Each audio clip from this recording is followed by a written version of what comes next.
Hello, Camp Pros, and welcome to the CampHacker podcast. My name is Travis Allison. I run a blog about running a great summer camp at camphacker.tv.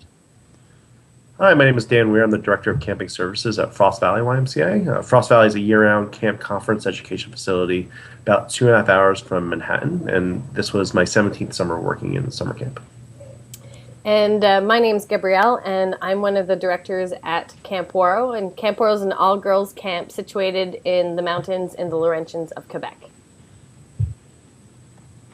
And my name's Joe Richards. I'm the executive director at Pierce Williams Christian Center, which is located about 24 hours by plane from Sydney, Australia, and part of the United Church of Canada Camping Network. Awesome. Well, it's good to have you back, Joe. Thanks. Yep. It's good to be back. What was the highlight of your trip? I think the highlight for Matthew and I would be the last night we did the Sydney Bridge climb. So you actually walk up the Sydney Harbour Bridge, and that was certainly a highlight. Matthew was, it took the whole trip to sort of, he was into it and then he wasn't, and then he was, and then the day before we walked over the bridge, we took the train over the bridge. I did everything to acclimatize that guy to this big chunk of steel. Yep. And then we pay, and he's all excited to go.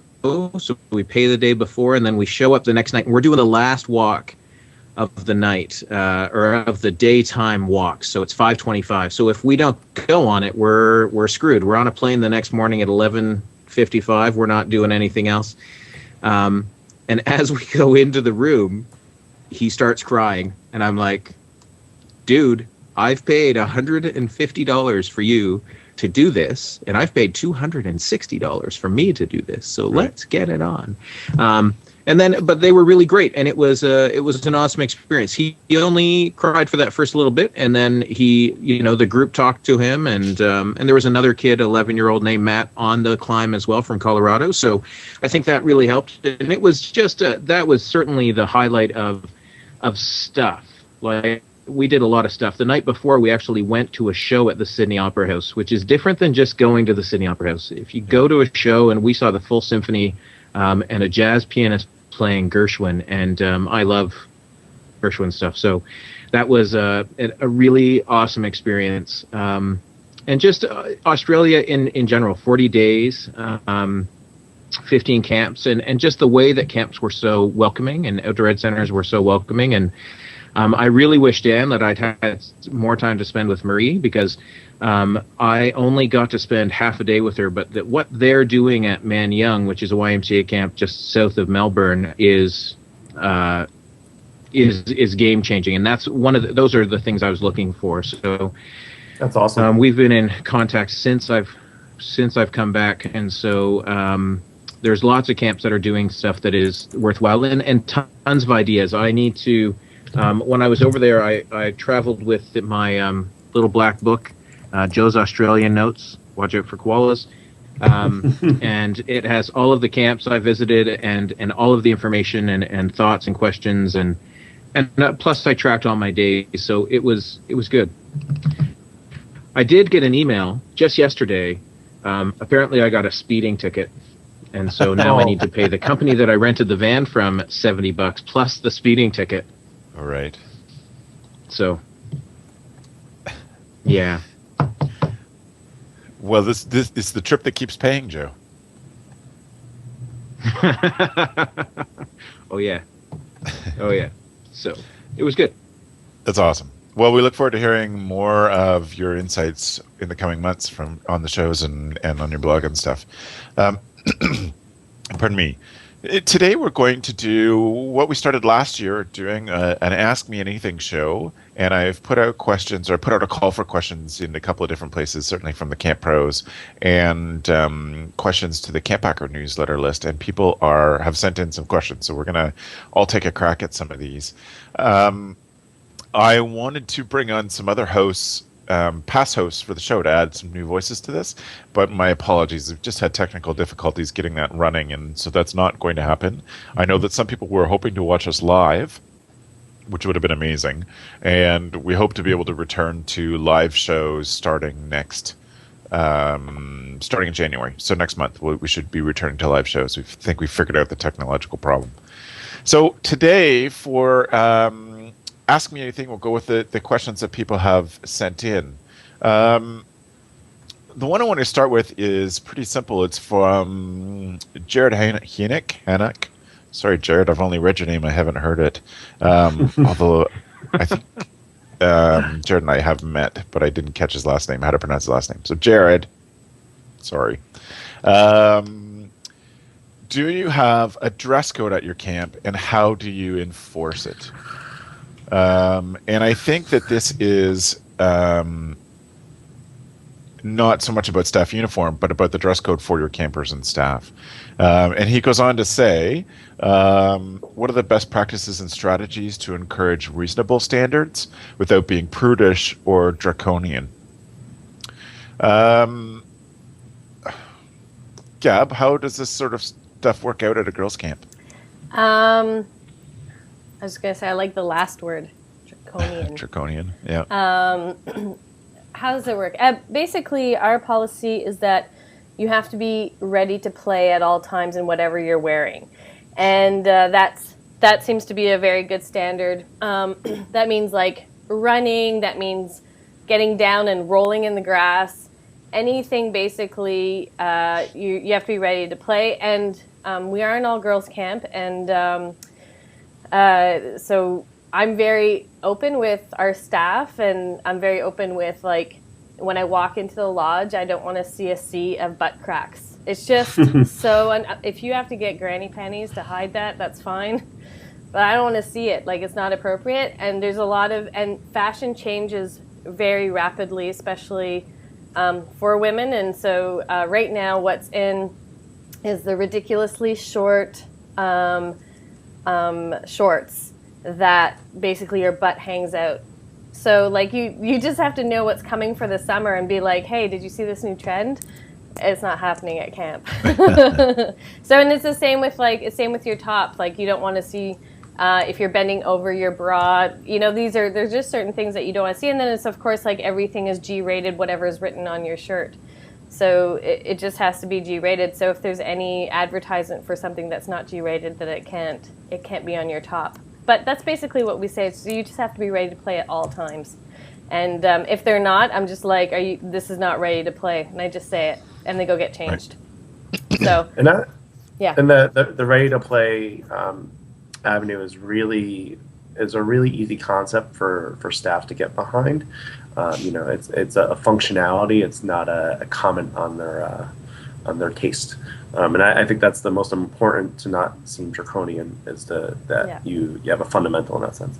But you know, I know a lot of camps that won't hire people because they have tattoos, and they won't hire people because they have hair dye, and I think that kind of rolls in the same thing as, you know, I always tell staff, if you're comfortable with who you are, I'm comfortable with you. You know, and that I've hired you for a reason. At the same point in time, you need to be a positive role model and be ready to play in that sense. So, yeah. Yeah. How about for you, Joe?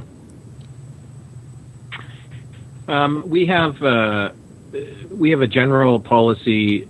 It's funny because I've never had to enforce it.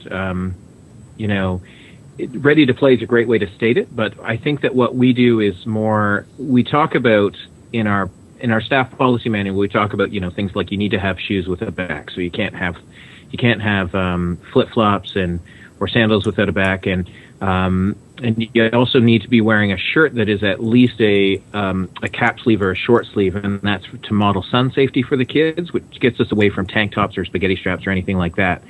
And beyond that, you know, we do have a staff uniform on arrival and departure day, and people are confused about what khaki shorts means, which I find hard to believe. Like, well, if they're below my knee, aren't those khaki capris? Well, those aren't khaki shorts then. Well, can I just wear khaki pants? Well, no, that's not the, you know, like, those are the conversations. During the other times, what's on the shirt, what's not on the shirt, you know, our staff tend to police themselves, and we don't have a lot of people that we have to do or say anything to. Now, Dan's comment about tattoos and whatnot, we actually have a policy on, you know, tattoos, and that's just that they should be they shouldn't be overbearing or whatnot. It's not going to prevent me from hiring someone. Body jewelry is another thing. When I was at Wapamea, which is an all-girls camp, they actually had a policy in place about when you come to camp, that's what we would like you to look like for the rest of the summer. So, so on your day off, you're not going and getting a tattoo, or you're not going and getting a new piercing, because we had staff who got their tongue pierced on a day off, then it got infected, and then they had to take time away from camp. Yeah. And that's going to affect your overall job. So we just said, listen, for these 2 months, I get where you're at. That's awesome. Let's go with that. And then at the end of the 2 months, whatever you do, that's fine, and then we'll take it next summer when you come back. So, yeah, we have that same policy. It works really well, and it's usually infection, that kind of stuff. But also, you don't want your kids. They go staff go away on a day off and come back, and their hair is now a completely different color. It's not necessary. It doesn't help with your relationship with your children. There's a great story that when I was, and I must have been a first or second year. I must have been a first-year counselor, if not a CIT. And both of my brothers worked at camp that summer. So I have 2 older brothers who are 2 and 3 years older than me. And one night, they decided to give a couple of guys mohawks. So, like, it's not even like a day off. It's like kids go to bed, and the next morning, my brother and another guy have mohawks, where it's not like short mohawks. It's a good length. And then kids were like, "Well, can you give me a mohawk?" Yeah, exactly. And it just started this whole. I remember the director, and I was quite young at the time. I remember the director saying, "Listen, we can't do this because we don't know. We don't want kids going home saying, I want a mohawk." And this is the late '80s, right? When mohawks represented something more than they do now. Because now it's just like, whatever, dude has a mohawk. In the late '80s, if you had a mohawk, it represented, anarchy, punk, and disestablishmentarianism. What is that word? I'm not even sure. That sounded good. Anti-disestablishmentarianism. Yeah. Yeah, and I mean, I think that's what you're saying too, Joe. It's just it's letting staff know at the very beginning what you expect. So even before they come, especially new staff, they just need to know what's clothing is going to be helpful for them. So in the staff list, we write beside, like for example, like when we do our waterfront search, new staff members don't know that everybody's doing the search unless you're like, there's a reason that we've discussed why you won't be doing the search, and not everybody's already in their bathing suits. So you're stripping down to your underwear basically to do a waterfront search or practice. So besides some of the items, we say, like, note, purchase black underwear. Because, and it's funny and it's a running gag, and Facebook is great for answering these questions, but just like place those things, like you said, shoes that have backs on them. Like we have a lot of roots up at camp, and people can sprain their ankles, so this is why. And just let people know why before, and then when they get there, just sort of, we say, you ready to play? Yeah. And we had, in terms of staff stuff, ours was be ready for an emergency. So we changed the shoe rules, same as Joe. I know camps that have, to this day, not allowed sandals, which was a big movement in the 70s. I remember that certainly when I was a kid. I think with sports sandals and sandals that can if you can do whitewater rafting on the Colorado River in it, then I'm pretty confident you can handle the roots and trees that we have around camp. So we sort of got over that, but that came at a cost of a few foot injuries where people were not wearing backs on sandals, etc. So that changed. I know that our policy was no beer or drugs on or booze or drugs on your T-shirts, just to reinforce we were a Christian camp, and just felt that was part of the message of what we had at camp. Where I think it's difficult these days is at the beach, and certainly culture changes over time. I do remember us at some point having a women in one-piece bathing suit rule, and I don't think that would fly these days. So, I so think that there are. I think that there are bathing suits like clothes. There are bathing suits meant to be sexual, and there are bathing suits that are just bathing suits that have an element of how do we deal with this because here we are presenting a nearly naked body, and it's a hard thing to find the balance in that. The other experience that we had, and I'll come back to bathing suits in a sec, Dan. I see you've got to add something to yeah. add to that. The other problem that we had was one time with a school group where we had grade 8 girls who were showing up who were very sexualized, and it really made our male staff very uncomfortable. And we had to seriously look at how we deal with school groups who don't really understand the culture of camp. And how we get that message across. When you're a teen and you come to camp and you're one new kid in a cabin of 7 kids that have grown up at camp, then the culture sort of corrects itself. But with school groups, it was hard to say. We had girls who showed up the climbing wall just wearing a bandana for a top. Yeah. And the guys would be like, no, you're going home. You're going back to your cabin and change. I'm not gonna put a harness on you. I'd be underneath you belaying. I'm not gonna do any of that stuff, and away you go. Dan, what was your thinking on bathing suits?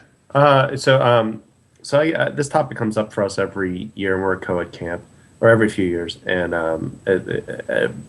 everybody has a very opinionated answer and is right for valid reasons.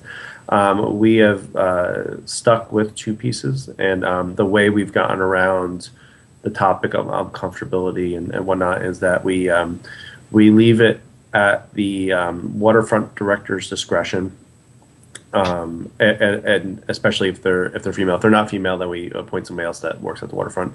It's discretion, and they have to basically we bought rash guards. We bought we spent like $100 on rash guards and alleviate all problems with waterfront. So if somebody didn't feel comfortable, or if the waterfront director would be like, somebody's staring at you, you should really put this on. And it was something that looked nice. It was something that allowed for them to go in water. It wasn't making an example out of them because other lifeguards were wearing rash guards. But I think when the whole topic of bathing suits, you need to remember that the person that's putting it on deserves a lot of respect in that conversation. So absolutely, regardless of what they're wearing. But yeah. Gab, you're grinning. I love it. It's a topic that's it's just a sports top and a sports bottom. Yep. If you want to wear a 2-piece, or it's a full suit. You know what? We just went with if you go to basically any pool, municipal pool has their standards. There's no pool that has a string top, bathing suit, 2-piece. If they do have a 2-piece, it's a sports. So you can go any pool. Will tell you where they get their clothing from. We just put links for the girls and say if you want to wear a 2-piece, this is what we're looking at. And again, it's just ready to play. And it's literally like, are you able to move up and down and around and everything stays put is basically what we're saying. And you're on the job. And we say, by all means, bring your other bathing suits if you want on your free time when it's during siesta. It's during rest hour. You want to lie on the beach, fine. That's totally cool. So they all put on their different bathing suits, but we just say it's a sports. And the rash guards are great as well because they're actually very useful too. Yeah. So, but and there's much more sun safe. Yeah, and there's a there's a sense of pride. Like, I'm here to work, and everybody feels that. And Joe said, it's part of your culture if you set it up right away. And so, yeah. Yeah. The other thing, and I don't want to get too far into the weeds in this, but something brought it up, and as a card-carrying member of the tattoos and earrings crowd, I've always thought it was funny, ironic, and frustrating that despite having a fairly successful career in summer camp, there are camps that would not let me be their director. Because I have earrings and I have tattoos, and at various points in my camp career, I've had my nose pierced, my eyebrow pierced. All of that stuff is just part of who I am and has been since I was a kid, since I was a teenager. And I think those are just cultural things that have to happen within your camp and have to be communicated. So I don't want to get us into that too much. I guess what I'm saying is, here's my opinion, and we're moving on. I like it. Let's pick another question. I like it. This one's great, and I thank Mark Perlman for this. Mark's been such a great supporter of CampHacker. I love the guy. Mark's writing in from Israel, and his question, he works at a camp in the States, though, in the summer. I mention Israel because I'm always so thrilled to have people write in from outside of North America, so thanks, Mark, again. Mark's question is, how do you communicate with this generation? How do you deal with a different generation than us? I mean, separated by 20 years for some of us in this call, and separated by 10 or 12 years by others in this call. How do you communicate in times of stress or needing to give direction? And Joe, I'd like to start you off with this. Communicate at camp or away from camp? At camp, during camp. I let younger staff communicate. So I have the setup at camp, and that it's been for me at Pierce Williams, has always been that we have I have a summer camp director who is the main form of communication with my staff. So my staff know who I am. I'm the guy who hires them. I'm the guy who signs their paycheck. I'm the guy who is the overall presence at camp.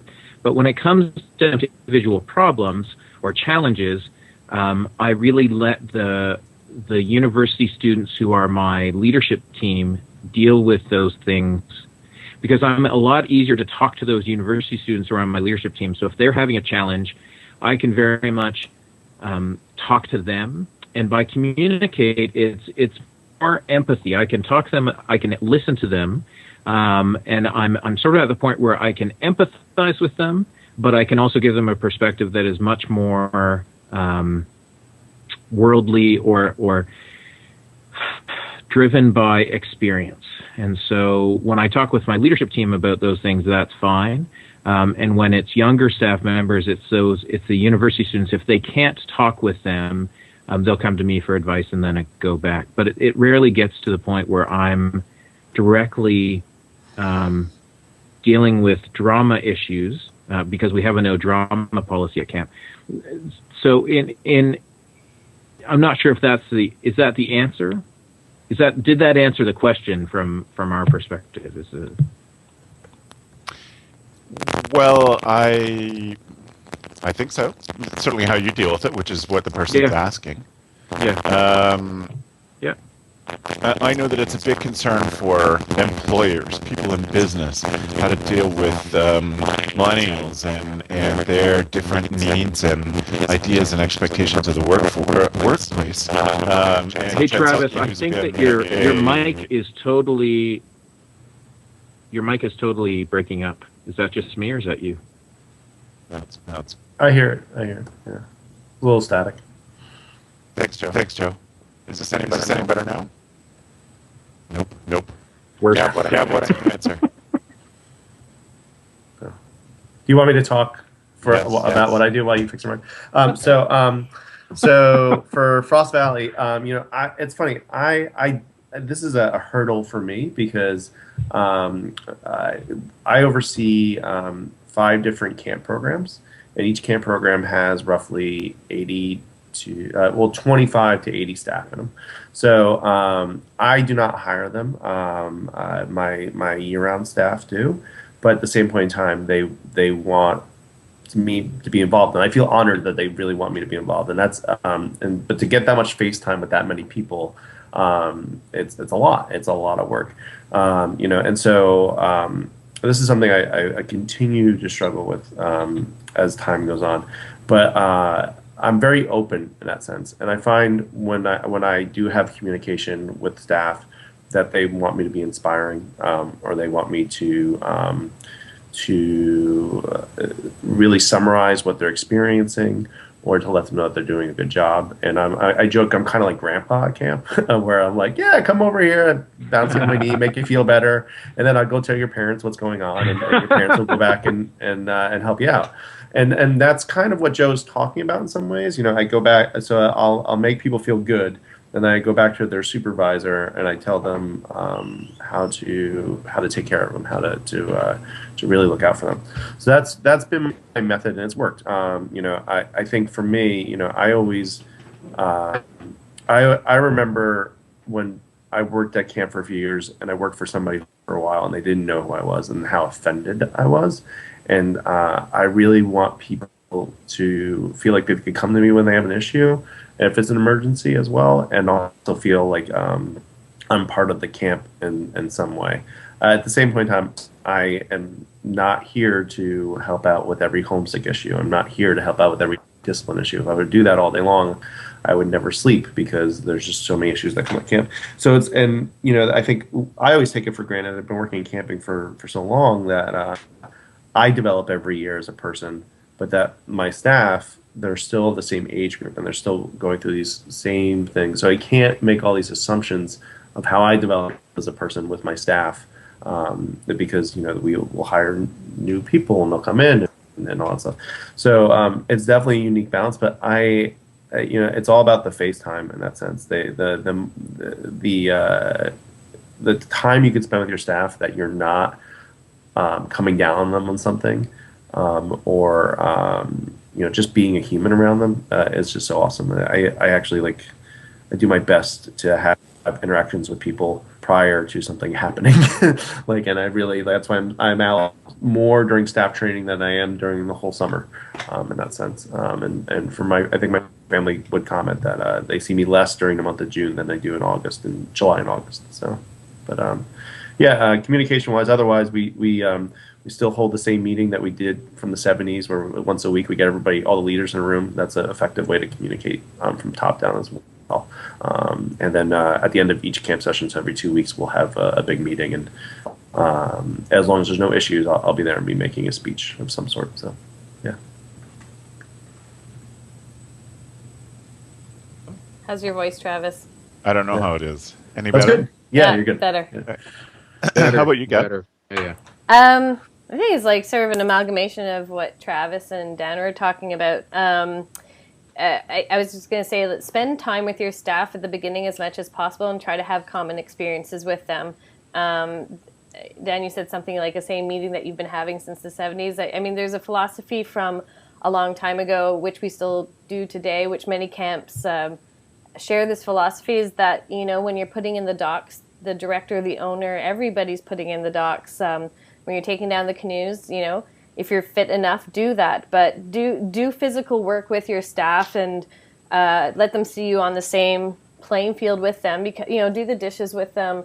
You're going to hear really funny jokes, and you're going to hear great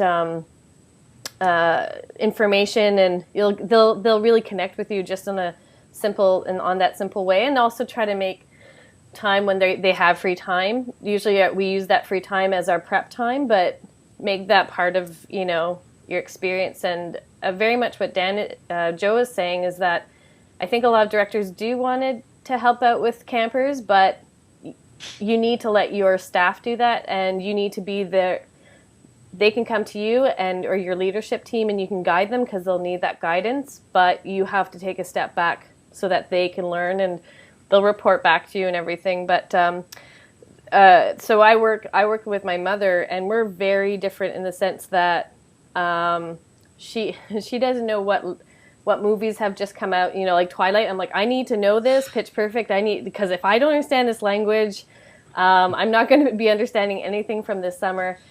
And she's completely sort of out of the loop of that. And I think you don't have to try to stay within any trend whatsoever. I think it's when you start when you start thinking that this generation is the doomed generation, or this generation is they have no respect, or they don't work hard.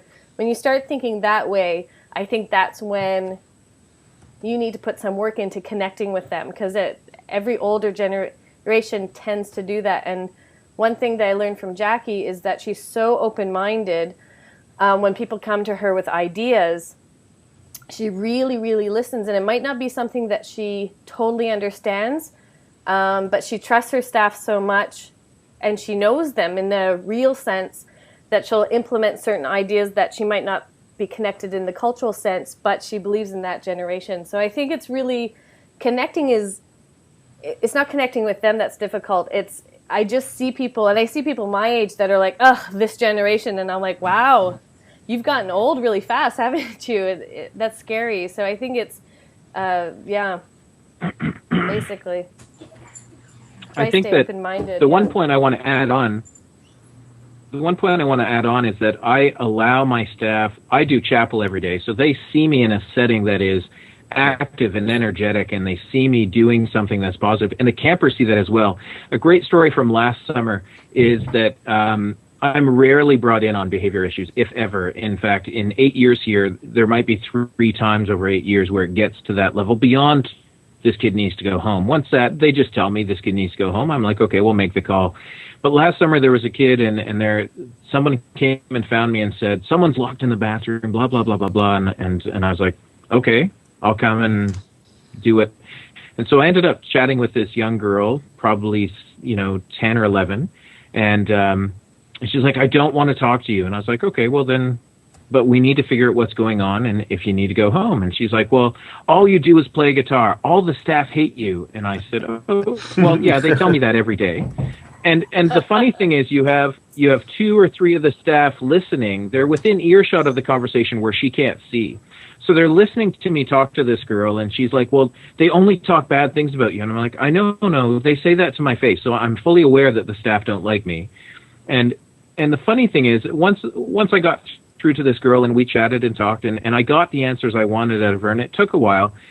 The great thing is those 3 staff who overheard the conversation will go back and they'll be like, you should have seen it. He was, they'll take that experience and it'll spread through the rest of the staff to be like, Joe doesn't just play guitar, he still knows what's going on. And I was like, okay, great, perfect, thanks. Yeah. And at the next leadership team meeting, those staff joked about it. They're like, yeah, we all hate you, and just it's good to know that you know that we hate you. And I was like, yeah, I know, it's all good. That's hilarious. Do you walk around like this, like I'm here, I've got this? It's all you need to do every 7 years. I've done my work this. Yeah. And, it's amazing how far street cred goes, though. Those moments where throw down the mic and go home. Yeah. Like when it's funny. I think my favorite thing about camp is that people don't call me by my first name. They don't say Dan. They say Dan Weir. Yeah. Like it's a power name or something. Like I just think of the Simpsons episode. It was like Max Steel or Max Powers. It was Max Powers. Yeah. But they never say my name Dan. They always say Dan Weir. And it's like you become like a legend in that sense. You have those built up stories of the time that you said, yeah, everyone does hate me. So what? What are we gonna do about it? It's fine. I had to restrain a camper unfortunately last year, and the camper was punching pretty hard, and I took them all the punches with no problem. And afterwards, I was talking with the staff, and the staff like, I just don't know how you like took all those punches. And I'm like, guys, I gotta be honest, I'm in a lot of pain right now. But that's those are the things that make you a legend at your camp, and it's those moments that will carry that respect. They will have much more respect for you in that moment, and I'll carry for years than whatever speech you give, or however many times you tell them they're just doing a good job. Yeah, let them know that you struggle with certain things. Share your hobbies with them. Like I know both Joe and Travis are very great musicians, and they don't hide that at camp. And that's really important for staff because they can connect to not necessarily that you can play the banjo but that you're excited about something, and that can be anything, literally, But I really think it's just trying to just have some common ground. Just spending time with your staff is really important, and they'll be the caretakers of the campers, and You know, I just would watch out for that voice of distrust, or, you know, that some people start to have as you do the job for a long time. It can get tiring, and that to remember that, as you said, Dan Weir, that that the staff are the same. You're getting older with more experience every year, and you are going to have to earn their trust every single year. You're going to have to prove yourself, and that's good. Like, that is part of our job. They have to know that you know what you're talking about. You'll have to do that every single year. Even if you did an awesome session 3 years ago, well, 3 years ago, most of your staff are either now on your leadership team, or you're going to have to like show it again in a different way or whatever. But they're not as they're always going to be at a similar experience every single year. Very good. Thank you. Some great ideas. So thank you again for that question. This other question comes from Kate, but it really was echoed by a whole bunch of people, a whole bunch of CampHacker newsletter people, and it comes around to marketing. There are so many pressures on our time as directors that we all know that we need to be marketing in some way and reaching out to new families. And Kate's question is, what is the most effective for the least amount of time? And I think there are several parts of this answer, and I'm going to take first crack at this. The most effective for the least amount of time and financial investment is to get last year's campers to come back.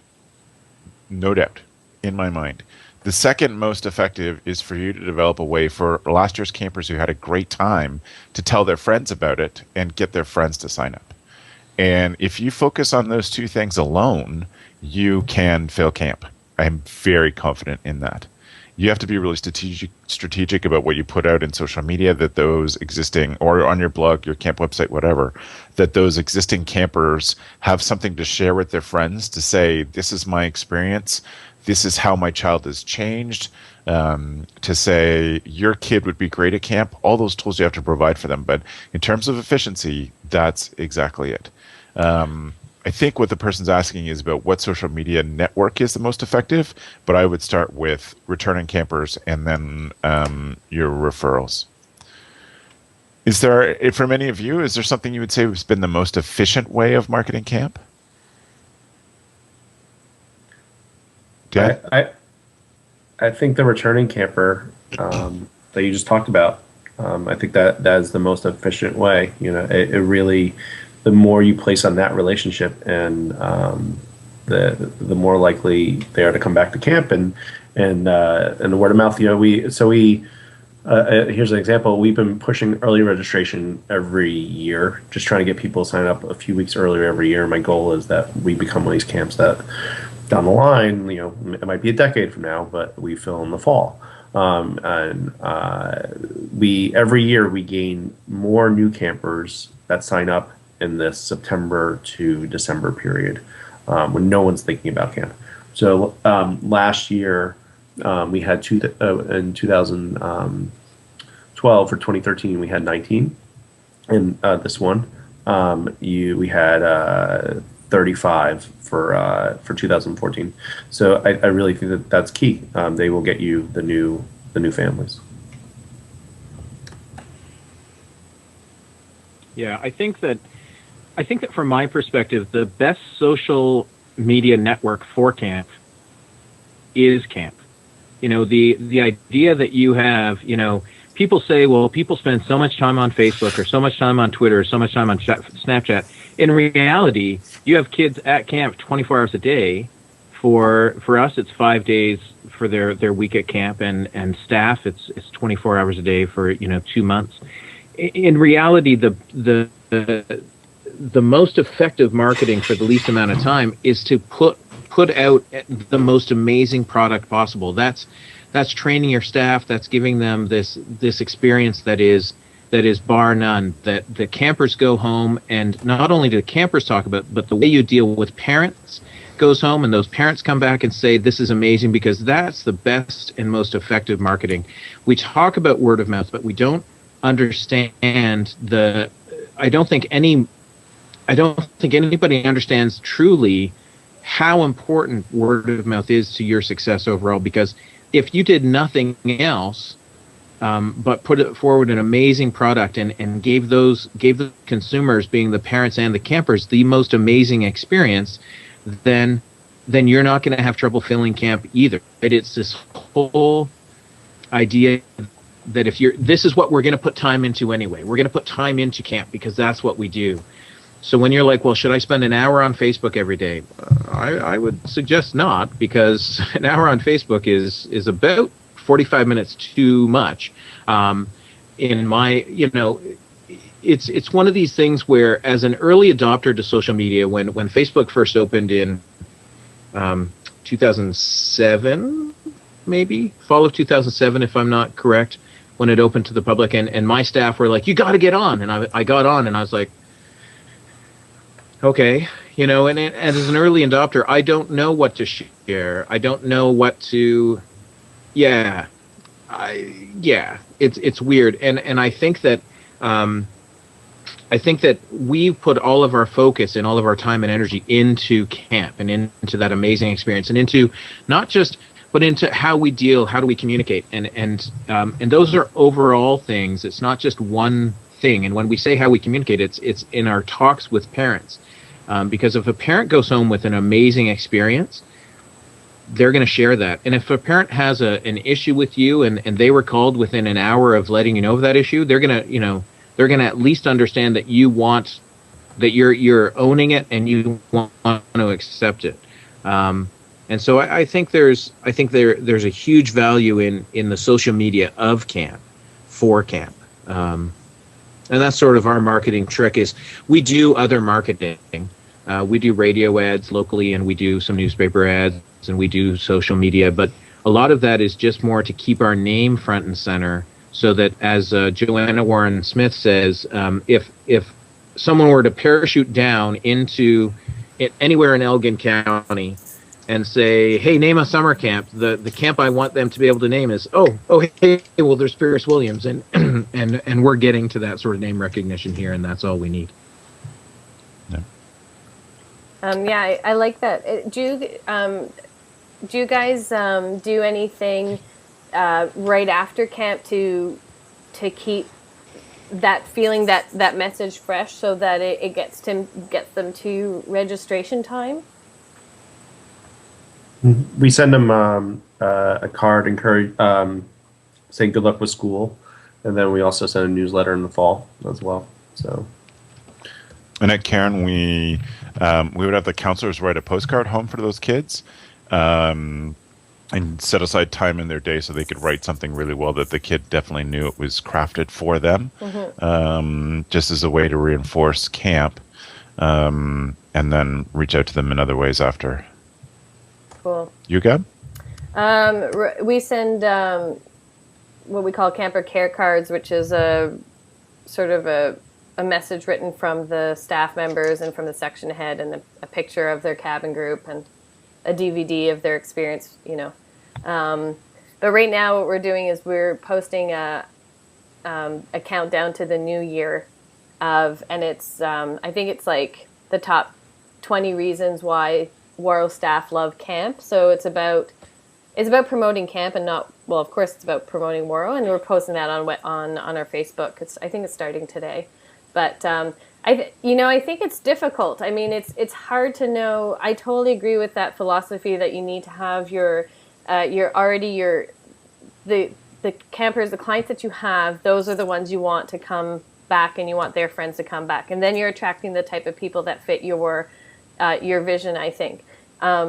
It's just, I find it so, it's such a big topic, and it's also how much time do you spend, and but I always love hearing what you guys do, because I think you're sort of on it. So, but it's about reinforcing that. I definitely agree. The other thing I think in terms of building that, and And I need to be clear because my job is helping camps market themselves, and it certainly goes beyond word of mouth. And I think that there is lots of value in the different multimedia things you could do. They all serve different purposes. But you want to know what's most efficient. That's really efficient. Another thing that is an important part of that is developing the social proof of what your camp does. And that involves talking to families on closing day, shooting some video with them if they're super excited. Anytime that parents call you up and say, "Thank you, this is such a great experience for my child," then it's such a great experience for the child. Sorry. Wait, bring her back. Just bring her back. Those of you who are listening Like 2 only, we seconds. just saw Ruby Yeah, come into my wife the can't hear picture. me. Oh my goodness. Let's put it full screen. Look, there That's you go. awesome. Oh. Everybody wave. Hi. Hi. I want to eat her. She's so cute. I know, these cheeks. Oh these my cheeks. gosh, adorable. Oh, you're gonna eat that? Yeah. It's too bad that's she's good. so Does it taste sad good? for the Yeah, it's okay. podcast. Oh no. She looks Yeah, give me really. the line. There we go. Okay, bye-bye headphones. Oh, no, yeah, I know. Oh, can I have that? Thank you. Bye, Daddy. All right. Sorry, Yeah. so Travis. Right after camp, you need to get to those people and Yeah. say, what changes did you see in your child? How did camp affect your family, et cetera, when it's still fresh in their minds? It has to happen immediately. And try to capture that in as many ways possible. Videos in some sort of contest or incentive for them to send you a written something. I know camps that keep a book of love, which is the cards, emails, etc., that other families have written in, and they keep that all together in a binder, and then they let that out on their social media stuff. All of those things enforce that most effective way of doing it. There, I heard this from a parent this summer.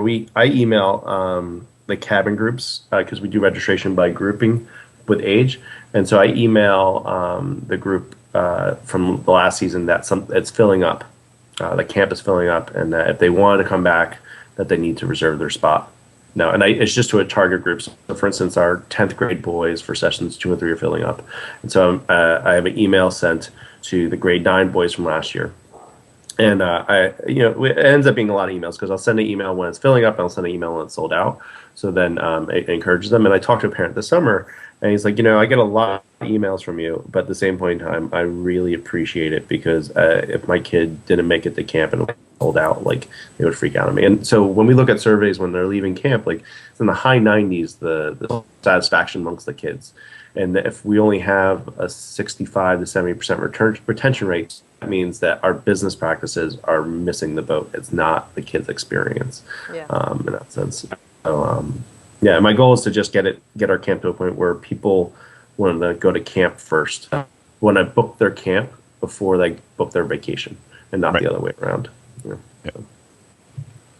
I also think I'm not trying to plug anything, but I also think it is helpful to go outside your own organization and hire somebody to help consult with you for marketing. I think it gets us out of our circle, out of our smoke maybe, and gives a little bit of perspective. And I know that my staff have worked with Travis. Travis and I work a lot together, but I want them to hear somebody else talk and get some fresh perspectives. And we've also worked with Joanna Warren-Smith, as Joe has mentioned, but I really do feel that helps, and it gives you different fresh ideas, and they ask questions. They say, why do you do this? And you're kind of like, sometimes I'm like, I don't know. Thank you for pointing that out. Maybe I shouldn't be doing this. So I do think having somebody from the outside, if you can, it's not that expensive, but just that perspective is actually very helpful.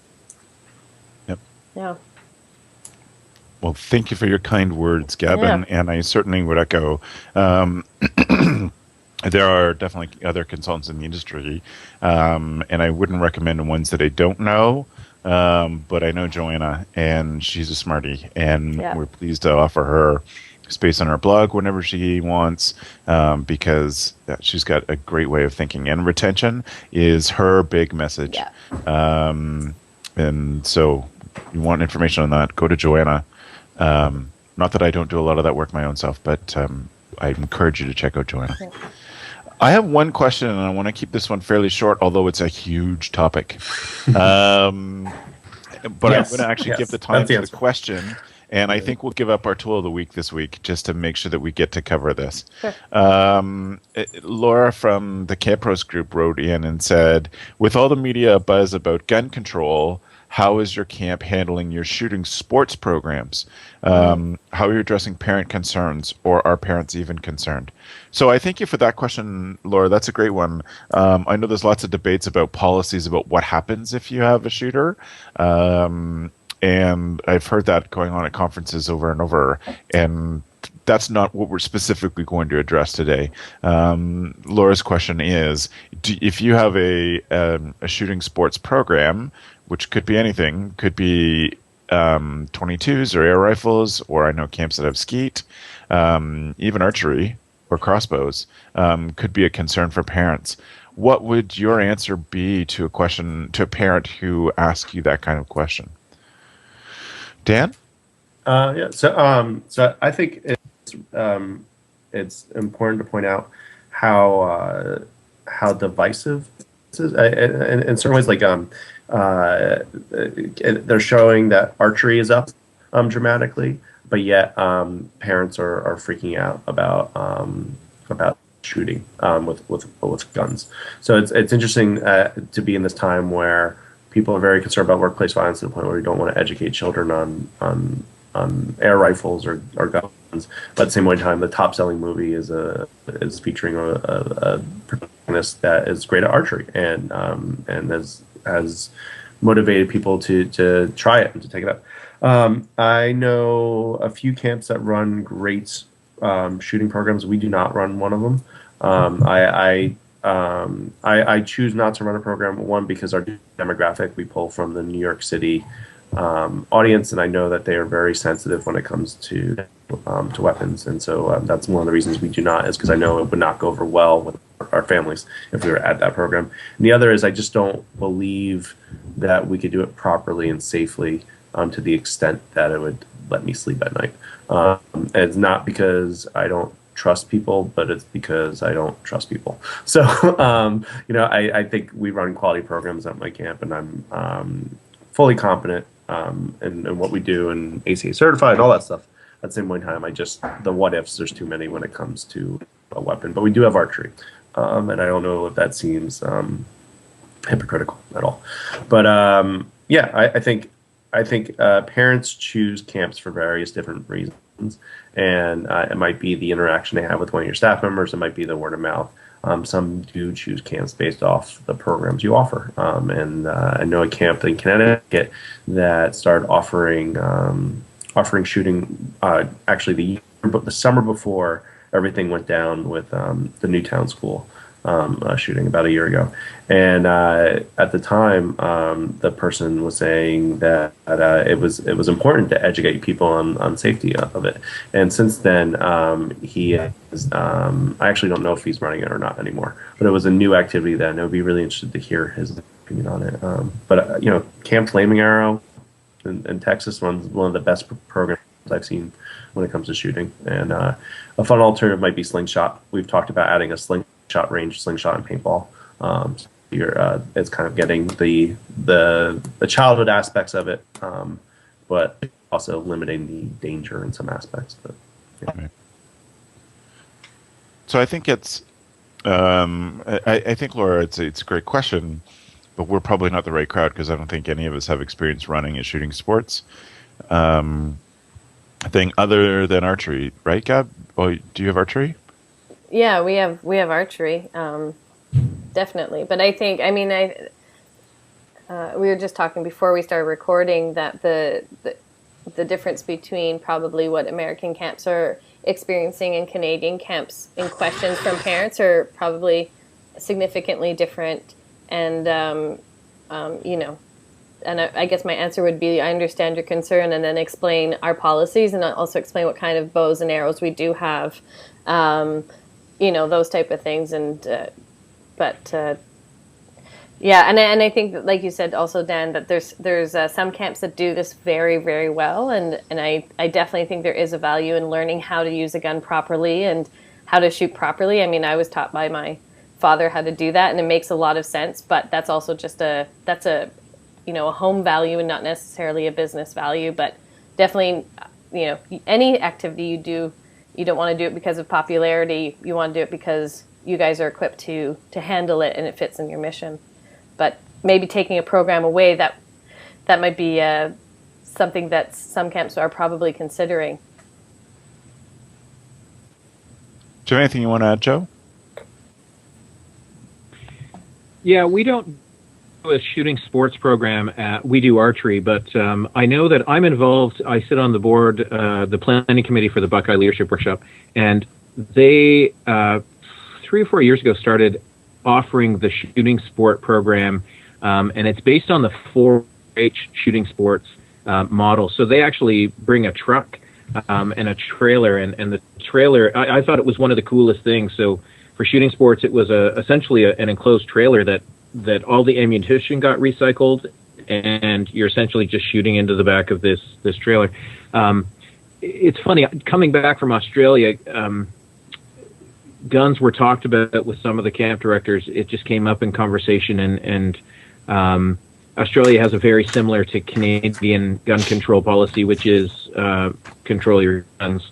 And I think that shooting sports is one of those things where we've talked about things like slingshot, or talked about things like air rifles or air pellets, and it's just not. It comes back to what is our program. So I think from the safety perspective at Buckeye, one of the conversations that always comes up is, is it safe? How is it being instructed, and what are we teaching the kids? And the goal at Buckeye in offering a shooting sport program is really to offer those people who want to know more ideas how to instruct a safe program, right? So it's an interesting perspective, because Buckeye's always been about, when I lead a session, when anybody leads a session, you should be able to, you as an individual, if you attended, you should be able to go home and have some knowledge on how to instruct that session when you leave. So the shooting sports program covers archery and covers some BB guns and whatnot. It's certainly not shooting 22s at Buckeye, because it's one of those things in Canada. It's just simply wouldn't fly. In Australia, it wouldn't fly. And in certain, I know a director at a Texas YMCA camp. I won't mention him by name, but he has this belief that it's just not a program that is camp. But he understands that his clientele in Texas want that as a program. So, yeah. And I've been at Ontario camps with shooting sports, a number of them. Yep. And so it definitely happens in Canada. I think that the larger discussion about gun emergencies and stuff is something that's a little different in Canada than it is in the States. So I don't know if we've been at all helpful, Laura. It sounds like to me, if I could synopsize it, it's that you need to have good communication with your parents, and you need to have a clear definition of why you do it. And I would say, as someone who thinks about how camps talk to their parents every day, your first message needs to be, this is incredibly safe, and here's why and how. Yeah. And you need to be able to justify why you're even offering it to those parents. You need to have that answer ready to go. It can't be it has to be ready if you're doing it. But as long as you can show anything safe, we do lots of dangerous things at camp.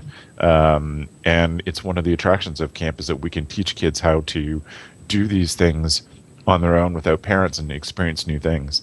And so I think shooting sports is just another thing that we do that's dangerous, and we have to have the same sort of preparation for any of that. So I think that it definitely takes us to the end of our time. There are a couple more questions that we could go to. I really thank all of those of you who took the time and sent in your questions.